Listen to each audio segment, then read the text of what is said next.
ആ ഇവിടെ wooden panelling ചെയ്തിട്ടുണ്ട്, വെറുതെ അല്ല. ഇത് മൊത്തം ചെയ്തിട്ടുണ്ട് അല്ലേ? ഇതിന് ഭയങ്കര കോസ്റ്റ് വരുന്നുണ്ടോ? ഇല്ല, അത് വിനീറാണ് അത് യൂസ് ചെയ്തിരിക്കുന്നത്, പ്ലൈവുഡ് മേലെ, നാച്ചുറൽ വുഡ് അല്ല.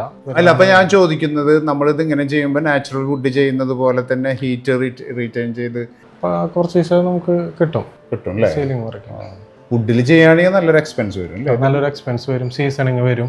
അപ്പൊ അങ്ങനത്തെ കാര്യങ്ങളൊന്നും അതിന്റെ ഒന്നും പ്രശ്നമില്ല. എത്ര ബെഡ്റൂം ഇവിടെ? ഇവിടെ 4 ബെഡ്റൂം ഉള്ളത്, 2 താഴെ 2 മുകളിൽ അല്ലേ? ഇതാണ് ഫസ്റ്റ് ബെഡ്റൂം. ഇത് ഇദ്ദേഹം എവിടെ പോയാലും അവിടെ ഉണ്ടല്ലോ. ലിവിംഗ് റൂമിൽ വന്നാലും അവിടെ ഉണ്ട്, ബെഡ്റൂമിൽ വന്നാലും അവിടെ ഉണ്ട്. എന്താണ്? ഇതാണ് ബെഡ്റൂം. ബേ വിൻഡോ നമ്മളുടെ നാട്ടില് വൈകി വന്നൊരു കൺസെപ്റ്റ് ആണ്. സ്വന്തം വീട്ടിൽ ബേ വിൻഡോ വെക്കാത്തവരൊക്കെ വെച്ചോളൂ കേട്ടോ. നിങ്ങൾക്ക് റിലാക്സ് ചെയ്യാനും ഇൻ കേസ് നിങ്ങൾക്ക് വർക്ക് ചെയ്യാനും അങ്ങനെ സംസാരിച്ചിരിക്കാനൊക്കെ പറ്റിയ ഒരു സ്ട്രക്ചറാണ് ബേ വിൻഡോസ്. ദെൻ അവിടെ ഒരു ടോയ്ലറ്റ് കാര്യങ്ങളുണ്ട്, ഇവിടെയും TV ഉണ്ട് അല്ലേ? ഇത് അച്ഛൻ്റെ അമ്മയുടെയും റൂം. അച്ഛൻ്റെ അമ്മയുടെ റൂം.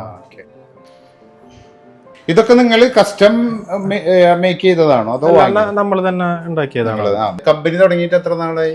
ഞാനിപ്പോ ഈ ഫീൽഡിലേക്ക് വന്നിട്ട് ഒരു 10 വർഷത്തിൽ മേലെയായിട്ടുണ്ട്. അപ്പൊ നമ്മൾ സ്വന്തമായിട്ട് സ്റ്റാർട്ട് ചെയ്തിട്ട് ഒരു 5 വർഷത്തിൽ മേലെയായി.